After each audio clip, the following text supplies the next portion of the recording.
माता पिता के शब्द और गुरु के शब्द जिस व्यक्ति को तीर से भी ज्यादा चुभने लगे, माता पिता समझा रहे हो और गुरु समझा रहे हो और आपको उनके शब्द यदि तीर से चुभते हो तो समझ लेना कि तुम्हारे विनाश का समय आ गया, अब तुम्हें कोई बचा नहीं सकता।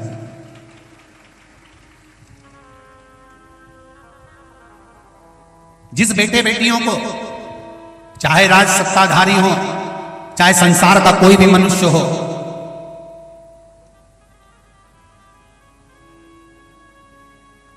टीवी चल रही है आपके घर में, आस्था चैनल पर आप कथा सुन रहे हो, फेसबुक यूट्यूब पर आप कथा सुन रहे हो, कथा सुनते सुनते कोई महाराज ने आपको ऐसा शब्द कह दिया तो आपको गुस्सा आया तो आपने उसकी बुराई करना प्रारंभ कर दिया, आपने उसकी निंदा करना प्रारंभ कर दिया, आपने टीवी बंद कर दिया।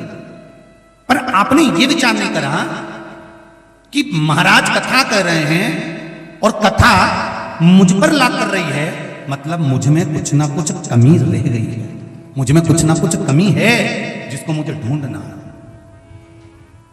उसे मुझे छाटा।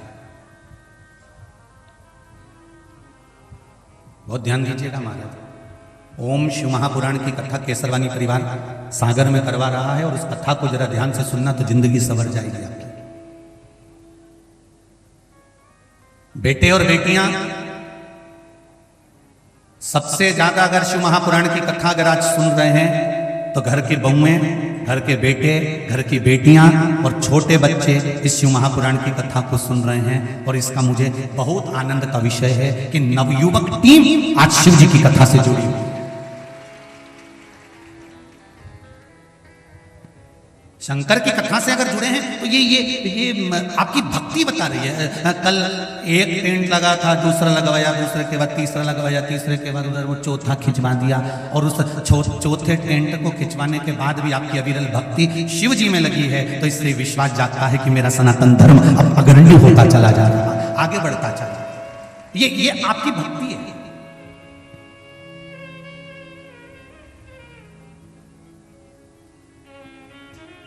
माता पिता के वचन, माता पिता के शब्द और गुरु के शब्द जब आपको तीर जैसे चुभने लगे, वो समझा रहे हैं, आप उनको बुरा समझ रहे हैं, वो आपको समझाने का प्रयास कर रहे हैं, आप उनको अपशब्द कह रहे हैं। अरे मम्मी तुम समझती नहीं हो, अरे पापा आपको मालूम नहीं है, गुरुजी आप जानते नहीं हो, आप तो अपने आश्रम में रहते हो, अपनी जगह पर रहते हो, कमरे से बाहर नहीं निकलते, जमाना कैसा है आपको क्या मालूम।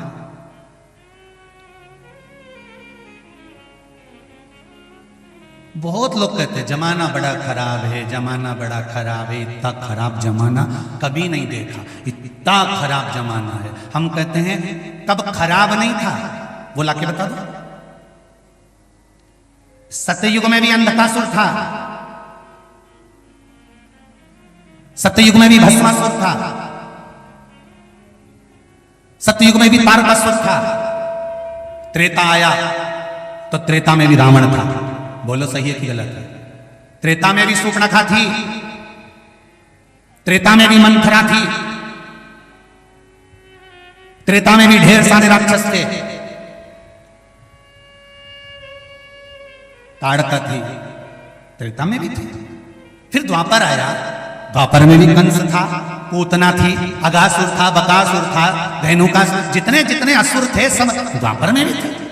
फिर कैसे कह सकते हो कि बड़ा बेकार जमाना चल रहा है, बड़ा बेकार जमाना चल रहा है, बड़ा बेकार जमाना चल रहा है? जमाना कौन सा अच्छा था वो तो बता दो।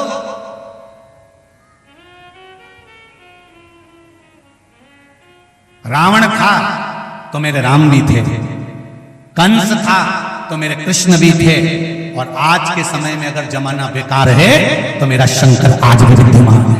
अच्छा तो देखो, हम पूरी जिंदगी बस यही रोते रहे, जमाना बड़ा बेकार हो गया, बड़ी तकलीफ है, जमाना बड़ा बेकार हो गया, बड़ी तकलीफ है। हम जमाने का रोना रोते रहे, कभी ये विचार करा कि रावण था इसलिए मेरे राम जी को आना पड़ा, कंस था इसलिए मेरे कृष्ण को आना पड़ा, और जमाना आज भी अगर बेकार है तो मेरे महादेव को आना पड़ा। ये सोचना चाहिए कि मेरे शिव क्यों पधारे हैं, मेरे शंकर का आनंद क्यों है, क्यों राम, क्यों कृष्ण, क्यों शिव की भक्ति करना चाहिए।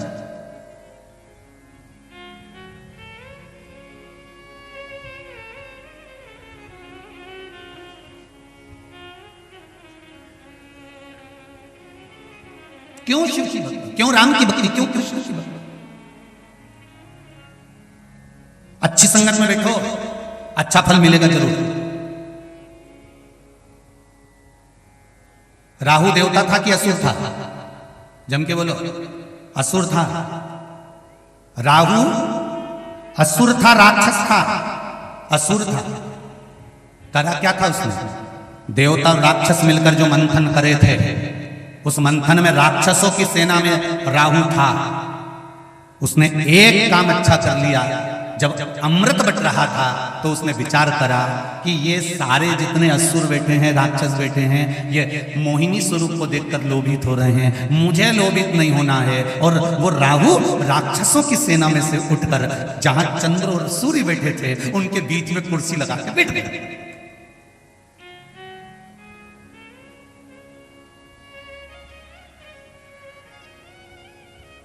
राहु असुर राक्षस जहां चंद्र सूर्य बैठे उनके बीच में जाकर कुर्सी लगाकर बैठ गए और अमृत बटने लगा। और बटते बटते अमृत राहु को भी मिल गया। मिलते से ही चंद्र और सूर्य ने जैसे राहु ने पिया तो कह दिया ये तो असुर है, ये राक्षस है, और भगवान ने उसका गला काट दिया। संगत का फल क्या मिला कि अमृत पीने को मिल गया। और वो राक्षस राहु, असुर राहु अमृत पीने के कारण, देवताओं के साथ बैठने के कारण 9 ग्रह देवता की गिनती में आ गया। और आज भी लोग उसे राहु के नाम से पूजने लगे। ये राहु है, ये केतु है। 9 ग्रह देव बन गया वो। केवल देवताओं के साथ कुर्सी लगाकर बैठा था, इसलिए 9 ग्रह देवताओं में उसकी पूजन होने लगी। बोलो होती है कि नहीं होती पूजन? चंद्र की पूजन होगी, बुद्ध की पूजन होगी, मंगल की पूजन होगी, शनि की पूजन होगी, बृहस्पति की पूजन होगी, शुक्र की पूजन होगी, तो राहु और केतु की भी पूजन होती है। केवल देवताओं के साथ जाकर बैठा इसलिए देव बन गया। आपसे भी निवेदन है, मेरे नवयुवक बेटे और बेटियों से निवेदन है, प्रयास करना, अगर बैठना तो कहीं अच्छी जगह बैठना, तो तुम्हारी भी गिनती डॉक्टर, कलेक्टर और एसपी में जरूर होगी, ये निश्चित है। मेरे बेटे और बेटियों से निवेदन है, नवयुवक बच्चों से निवेदन है, विद्या अध्ययन करने वाले बच्चों से निवेदन है कि 2 शब्द अपनी जिंदगी में उतार कर रखना। एक शब्द ये कि जिस समय पर तुम्हारे माता पिता के शब्द और गुरु के शब्द तुमको तीर जैसे चुभने लगे, समझ लेना कि तुम्हारे विनाश का समय निश्चित हो गया। अगर माता पिता की वाणी तुम्हें बुरी लग रही है, सास ससुर की वाणी तुम्हें बुरी लग रही है, माता पिता के शब्द तुम्हें बुरे लग रहे हैं, और गुरु जिसके पास में तुम जाते हो और गुरु तुमको ज्ञान की बात देता है, अगर गुरु के शब्द बुरे लग रहे हैं तो समझ लेना कि तुम्हारा विनाश का समय आ गया। तुम्हें कोई नहीं बचा सकता, तुम्हारा नाश निश्चित हो गया। और दूसरा शब्द याद रखना कि राहु जैसा राक्षस भी चंद्र और सूर्य के बीच में जाकर बैठ गया था, तो 9 ग्रह देवता में पूजा गया। राक्षस होने के बाद भी 9 ग्रह देव बन गया और उसकी पूजन होने लगी। ये दूसरी बात याद रखना कि हमें किसके साथ जाकर बैठना है, हमें किसके पास जाकर बैठना है। दुनिया के लोगों को डिस्को करने वाले ज्यादा पसंद आएंगे, फैशन करने वाले ज्यादा पसंद आएंगे, और जो छोटे मोटे कपड़े पहनते हैं फटेले मटेले वो बड़े पसंद आएंगे। और दुनिया के लोगों को वो कभी पसंद नहीं आएंगे जो रोज सुंदरकांड के पाठ में जाता हो, मंदिर जाता हो, पूजन करता हो, लोटा भर के जल चढ़ाता हो, भगवान की भक्ति करता हो। दुनिया के लोगों को वो पसंद नहीं आते। इनको तो लोग ढोंगी समझते हैं। अरे ये तो फालतू का ढोंग करे, चंदन लगा लिया, शंकर जी के मंदिर चले गया, कहीं डमरू बजाए, कहीं मंजीरा बजाए, कहीं झांझ बजाए, कहीं सुंदरकांड में जाके बैठ जाए। क्या होगा इससे करने से?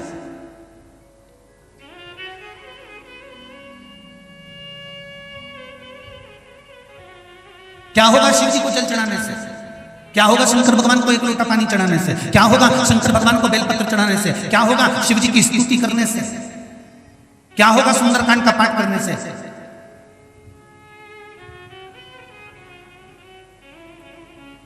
क्या होता है 1 लोटा जल चढ़ाने से? क्या होता है बेलपत्र चढ़ाने से? क्या होता है श्री शिवाय नमस्तुभ्यम बोलने से? ये सियोर वाले महाराज से जाकर मत पूछना, ये सागर में रहने वाले जो लोग शंकर के मंदिर जाते हो उसमें से मंदिर के दरवाजे पर जाकर बैठ जाओ। जिनको विश्वास नहीं है, जो मंदिर में जल चढ़ाकर जा रहे हो, उनसे पूछना कि तुम पानी क्यों चढ़ा रहे हो और इसका लाभ क्या मिला है। सियोर वाला महाराज नहीं बताएगा, रोज मंदिर जाने वाला कोई ना कोई व्यक्ति तुम्हारे मुंह पर कहकर जाएगा कि मुझे जल चढ़ाने का ये लाभ प्राप्त हुआ। ये पत्र तो बहुत, ये प्रमाण के लिए ये पत्र तो बहुत है। बहुता, अति।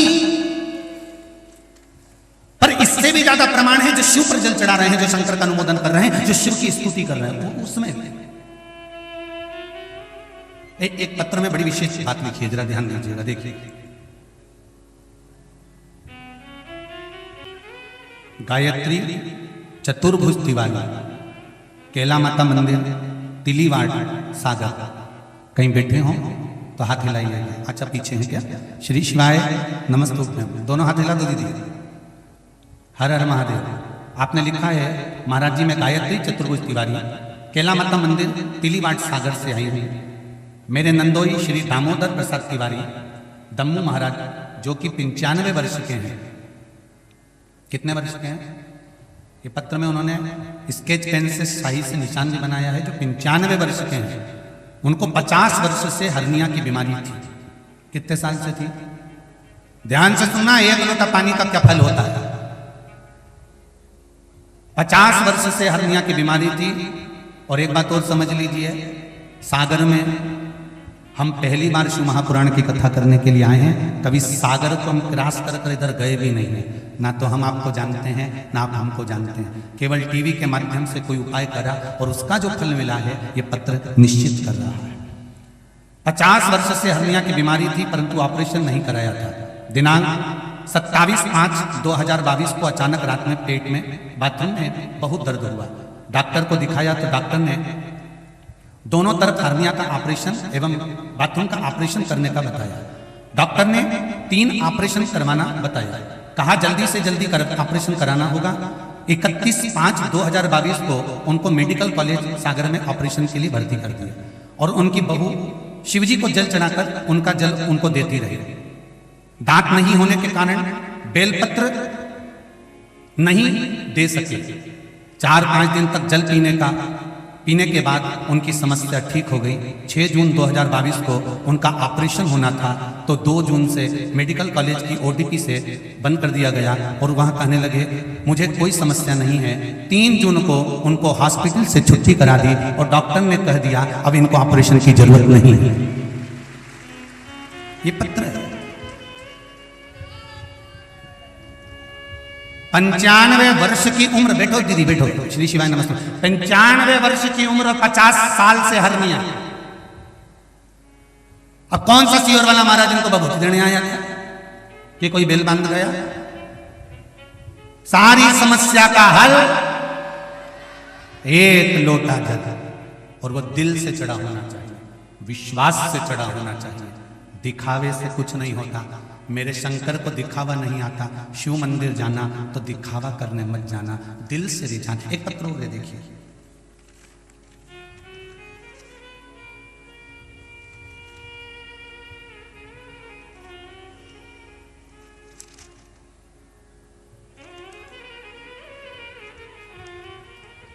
मेरा नाम मोनिका मिश्रा है। मैं पंडित दीनदयाल नगर, मकरोनिया, सागर, मध्य प्रदेश से हूँ। मेरी माँ के लिए वर्णन करना चाहूंगी। कहीं बैठी हो तो हाथ हिलाइएगा। मोनिका मिश्रा, पंडित दीनदयाल नगर, मकरोनिया, सागर। बैठी हैं कहीं? अच्छा आती हैं। हर हर महादेव। एक गठान हो गई थी मेरी माता का। डॉक्टर को 4 दिसंबर 2021 को दिखाया। डॉक्टर ने ऑपरेशन का कह दिया था। गुरुजी आपने बताया था कि कुंदकेश्वर महादेव का उपाय करना। मेरी माँ ने कुंदकेश्वर महादेव के नाम से शिवजी को जल चढ़ाकर फिर श्री कुंदकेश्वर महादेव के नाम से जल का पान किया। और उसका वर्णन ये हुआ कि जो गठान हो गई थी, वो गठान 3 दिन के अंदर पूरी फूट गई, गल गई। अब मेरी माता के शरीर में गांठ नहीं है। डॉक्टर को दिखाया तो कहते हैं गांठ निकल चुकी है, ऑपरेशन नहीं करवाना पड़ेगा। बैठो आप। श्री शिवाय नमस्ते। शिव कृपा किसको कहते हैं?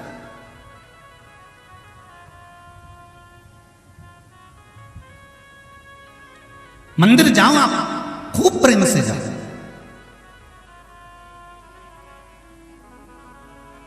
बाकी की जगह पर जाओ ना तो भले दिखावा कर लेना, पर मेरे शंकर के दरवाजे पर जाना तो दिखावा मत करना। दिखावे की जरूरत नहीं है शिव महापुराण में। शंकर के मंदिर में दिखावे की जरूरत नहीं है, वहां तो दिल लेकर जाना। मैंने तेरे ही भरोसे, ओ बाबा तेरे ही भरोसे, हवा बिच उड़ती जावांगी, बाबा डोर हथो छठी नाम कटी आवांगी। शिव के द्वार पर केवल विश्वास लेकर जाइए, भरोसा लेकर जाइए। जब विश्वास और भरोसा लेकर जाओगे तो ये निश्चित है कि बाबा सुनेगा, जरूर सुनेगा। जितने भी इस शिव महापुराण कथा को पंडाल में बैठकर सुन रहे हो, चाहे आस्था चैनल पर सुन रहे हो, चाहे फेसबुक यूट्यूब पर सुन रहे हो, एक बार दिल से बाबा से कहकर इस कथा का रसतत्व ग्रहण करो। दिल से कहकर बाबा से विनती करो कि बाबा मैंने बहुत सुना है कि शिव महापुराण की कथा सुनो तो कार्य सफल होता है, बस मेरे मन का मनोरथ ये है, इसको पूर्ण करना। उसे कहो,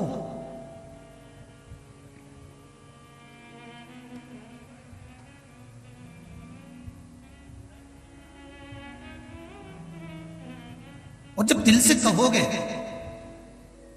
आप उसको बोलो तो। एक भक्त ने प्रश्न किया है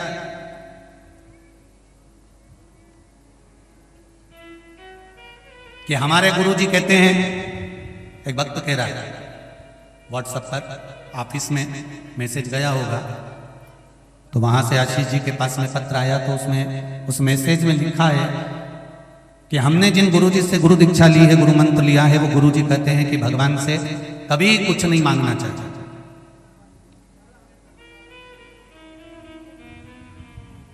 और सीहोर वाले महाराज हमेशा कहते रहते हैं कि भगवान से कहो, भगवान से कहो, भगवान से कहो। तो फिर हम उनकी सुने कि इनकी सुने? तो हमारा निवेदन है जिसने आपको गुरु मंत्र दिया है आप उसकी सुने।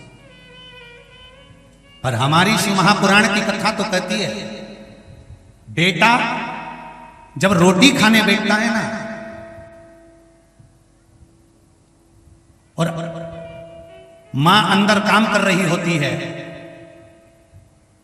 और बेटा जब रोटी खाने बैठता है और रोटी खाते खाते बेटा आवाज लगा कर कहता है मम्मी, मां आई, आज दाल अच्छी बनी है, एक रोटी और लाऊं मां, आज अमरस अच्छा बनाया है, लौंजी अच्छी बनी है, एक रोटी और लाना मां।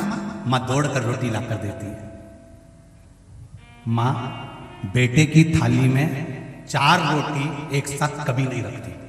पत्नी में और मां में जमीन और आसमान का अंतर होता है। पत्नी पति की थाली में पहले ही 2 रोटी रख देती है, पर मां अपने बेटे की थाली में कभी 2 रोटी नहीं रखती, वो एक ही रखती है। क्यों? क्योंकि बेटा मुझे पुकारे और कहे मां एक रोटी और लाना, तो मां का चेहरा प्रसन्न हो जाता है, रोटी परसने के लिए भाग जाती है। पत्नी पति की थाली में 2 रोटी रख रही है क्योंकि बार बार देने जाना पड़ेगा, इतनी देर मेरा व्हाट्सएप छूट जाएगा। और मां बेटे की थाली में 1 रोटी रखती है कि बेटा बार बार मुझे पुकारे, बार बार मुझे बुलाए, और बेटा मुझे बार बार बुलाएगा, बेटा मुझे बार बार पुकारेगा, तो मां खुश होकर उसको दाल देने जाएगी, उसको रोटी देने जाएगी। बेटा खुश होकर मां को पुकारेगा, मां दौड़ कर आएगी और भोजन देने का प्रयास करेगी। वो मां होती है। बस उसी तरह शिव महापुराण की कथा कहती है, जैसे एक मां का नाम लेकर बेटा बार बार पुकारता है और मां उसको बार बार देती है, उसी तरह जब संसार में जन्म लेने वाला मनुष्य मेरे देवाधिदेव महादेव को पुकारता है तो महादेव भी बार बार आकर देकर प्रसन्न होता है। वो मेरा शिव है, वो मेरा शंकर है।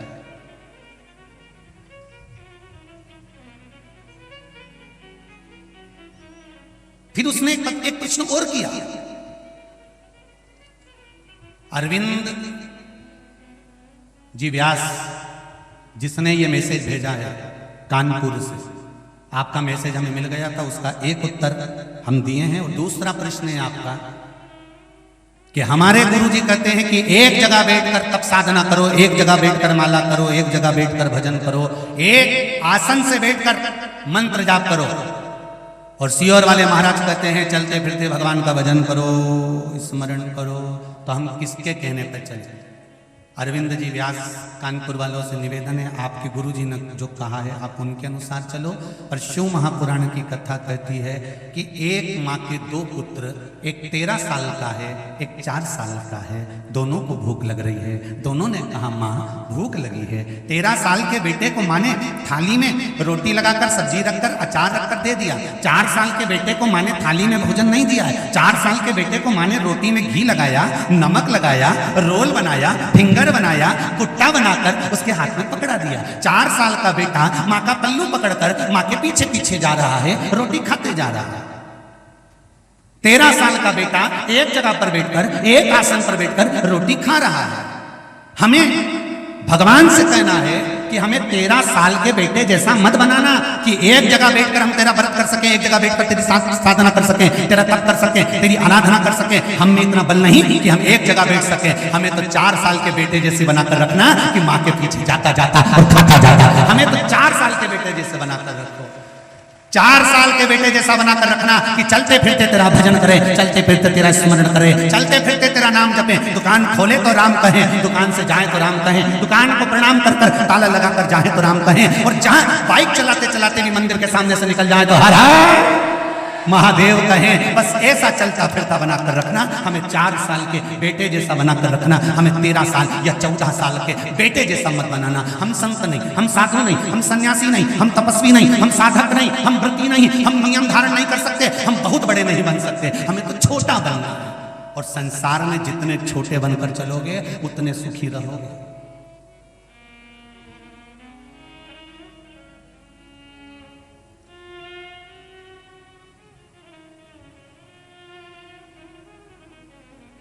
जो ज्यादा बड़ा बन जाता है वो ज्यादा कमाता है। वो ज्यादा कमाता है तो अपनी कमाई परिवार में कम लगाकर नौकर चाकर में ज्यादा लगाता है। जो कम कमाता है अपने लिए कमाता है, अपने परिवार के लिए कमाता है और सुखी जीवन के लिए कमाता है। छोटे बनकर रहने में जिंदगी का सबसे बड़ा सुख है, बड़े बनकर नहीं। जिसके घर में 2 बहुएं हों, बड़ी और छोटी, उनको खुद देख लेना तुम। बड़ी बहू काम कर करके मर जाएगी तो भी उसको यश नहीं मिलेगा, और छोटी अभी आई और थोड़ा बहुत काम करे, सास की निगाह में मेरी छोटी बहू, छोटी बहू, छोटी बहू, ऐसी जोरदार छोटी छोटी छोटी इतनी बढ़िया अभी आई, और वो बड़ी बहू बेचारी 8 साल से 10 साल से काम कर करके मर गई, उसका नाम नहीं। हाँ, पर छोटी ने जरा सा काम करा तो छोटी अच्छी, छोटी ने जरा सा बोला छोटी अच्छी, हमारी छोटी बहू, छोटी बहू, छोटी बहू। बड़ी और छोटी में अंतर है। भगवान से कहना कभी बड़ा बनाकर मत भेजना, छोटे बनाकर भेजना। मेरे राम जी महाराज किसी बड़े के घर में नहीं गए थे, लंकापति रावण के घर में भी प्रवेश नहीं करे थे। मेरे राम जी महाराज गए थे तो शबरी के घर में गए थे, शबरी के घर पहुंचे थे। छोटा बनकर रखाना, भगवान से कहना बड़ा नहीं चाहिए। बड़ी बहू थोड़ी सी गलती कर देती है तो सास कह देती है देख के चलना नहीं आता, और छोटी जरा सी गलती करती है तो सास कहती है अभी आई है, नहीं है, सीख रही है।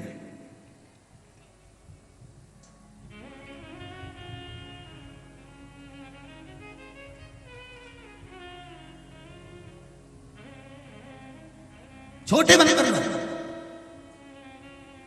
तो जिन्होंने प्रश्न किया वो अच्छे से सुन लेना। शिव महापुराण की कथा कहती है चलते फिरते भजन करिए, नाम जाप करिए, स्मरण करिए, कीर्तन करिए, मंत्र जाप करिए। चलते फिरते श्री शिवाय नमस्तुभ्यम जपिए, श्री शिवाय नमस्तुभ्यम, या पंचाक्षर नमः शिवाय या षडाक्षर ओम नमः शिवाय जपिए। दिल से जपिए और दिल से पुकारो, दिल से पुकारो।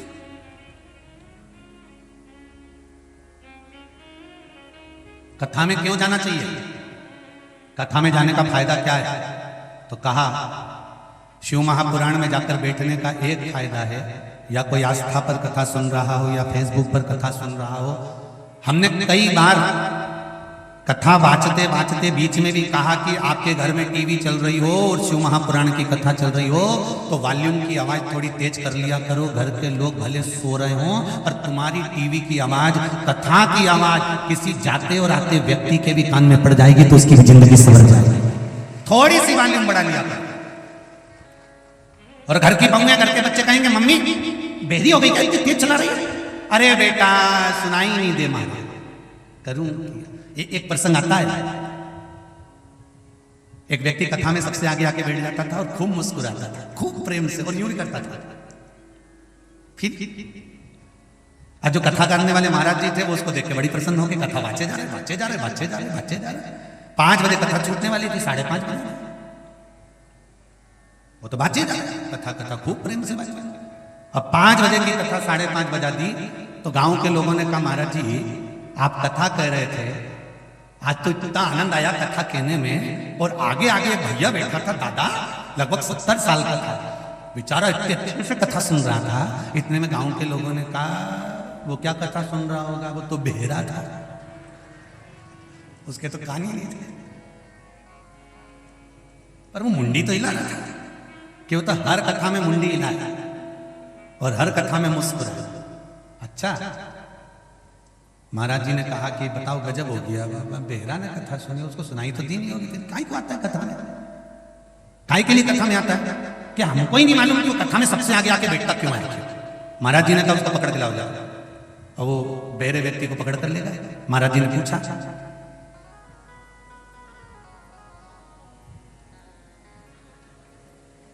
अब बोले भी तो कोई फर्क नहीं पड़े। तो महाराज जी ने देखा कि ये सुनने वाला तो है नहीं, फिर भी महाराज जी ने 1-2 शब्द तो इनको, जिसको अंदाजा रहता है बात करने की बहरे व्यक्ति से वैसी, तो इन्होंने फिर बोला, कहां से आए हो? महाराज ने कहां से आए हो? अब जो उन्होंने फिर मुस्कुराया, महाराज जी को लगा ये बोल नहीं पा रहा, तो महाराज जी ने लिख कर दिया कि आप कहां से आए हो? मैं गांव में रहता हूं, मंदिर के पास में पीपल का पेड़, उनके पास में महाराज झोपड़ा, वहां से। तो तुम्हारे को सुनाई तो देता नहीं है, पंडित जी ने लिखा, फिर कथा में क्यों आते हो? गांव के व्यक्ति ने जो जवाब दिया है, उसने कहा मैं कथा सुनने मेरे लिए नहीं आता, क्योंकि मुझे तो सुनाई देता नहीं, मैं तो मेरे बेटों के लिए कथा सुनने आता हूं। महाराज जी ने फिर पूछा, तुम्हारे बेटे कथा में बैठते हैं? नहीं। फिर किसके लिए सुनते हो? बेटों के लिए। क्यों? मेरे बेटों को फुर्सत नहीं दुकान से, मुझे देता नहीं सुनाई, मेरे बेटों को मैंने कहकर रखा है जहां भी कथा हो मुझे ले जाकर बिठाने जाओ और एक बेटा लेने जाओ। कम से कम मेरे बेटे कथा नहीं भी सुनते तो कम से कम कथा के दरवाजे तक पहुंच तो जाते हैं, बस उतना ही मुझे फल। तेरे मंदिर में आना मेरा काम है और मेरी बिगड़ी बनाना तेरा काम है, तेरे द्वार पर मैं आ तो गया, दर्शन दिखाना तेरा काम है। वो बहरा व्यक्ति कहता है, एक बेटा मुझे छोड़ने आता है और एक बेटा मुझे लेने आता है। मैं परमात्मा से कहता हूं कि मैंने मेरे बेटों को शिव महापुराण का दरवाजा दिखा दिया, तो आप भी मेरे बेटे को बैकुंठ का रास्ता जरूर दिखाना, इतनी सी विनती है, बैकुंठ का मार्ग जरूर मिले। सुन लो सागर वालों और सागर की जिज्जियों,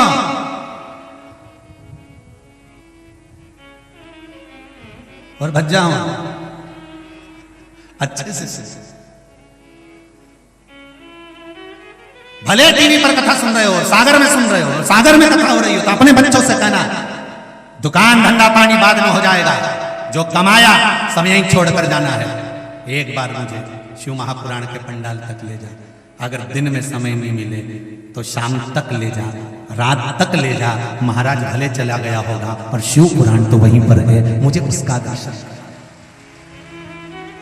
पत्नी अपने पति से कह दे, आज मुझे शॉपिंग करने नहीं जाना है, आज मुझे किसी पार्टी में या होटल नहीं जाना है, मुझे लेकर अगर चलना है तो मुझे शिव महापुराण के पंडाल में ले जाओ, जिस पंडाल में बैठकर लोग शंकर का नाम लेते हैं, जहां की रज कंकर शंकर है, उस भूमि पर मैं जाना चाहती हूँ। एक बार उस शिव महापुराण को नमन कर कर आना चाहती हूँ, मुझे उससे विनती करना है, उससे निवेदन करना है।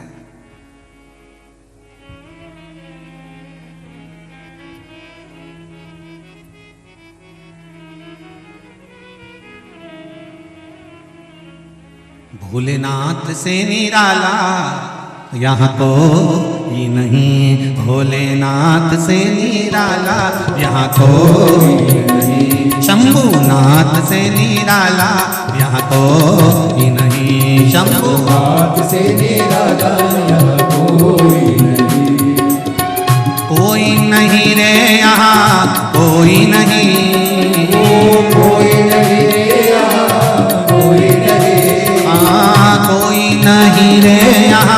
कोई नहीं, कोई नहीं यहाँ कोई नहीं। मेरे बाबा से निराला यहाँ कोई नहीं, मेरे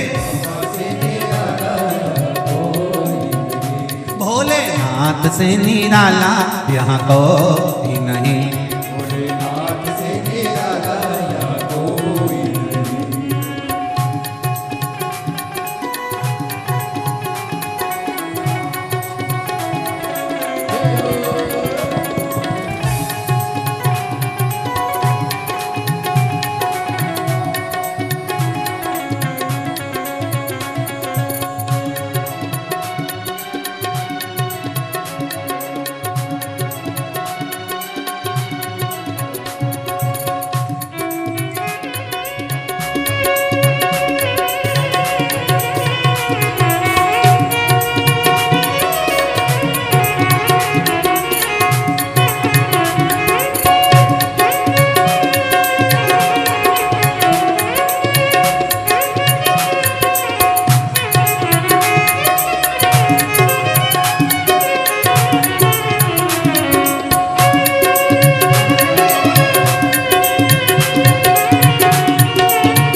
डमरू डम डम बोले अगम निगम के भेद ये खोले, डमरू डम डम बोले अगम निगम के भेद ये खोले। शिव का डमरू डम डम बोले अगम निगम के भेद ये खोले। डमरू डम डम बोले अगम निगम के भेद ये खोले। ऐसा डमरू बजाने वाला कोई नहीं, ऐसा डमरू बजाने वाला कोई नहीं। ऐसा डमरू बजाने वाला कोई नहीं, ऐसा डमरू बजाने वाला कोई नहीं। भोले बाबा से निराला यहाँ कोई नहीं, भोले बाबा से निराला यहाँ कोई नहीं। मेरे बाबा से निराला यहाँ कोई नहीं, मेरे बाबा से निराला यहाँ कोई नहीं। चौथे नंबर के पंडाल वाले दोनों हाथों से बड़े प्रेम से जय हो। और तीसरे नंबर के पंडाल वाले भी दोनों हाथों से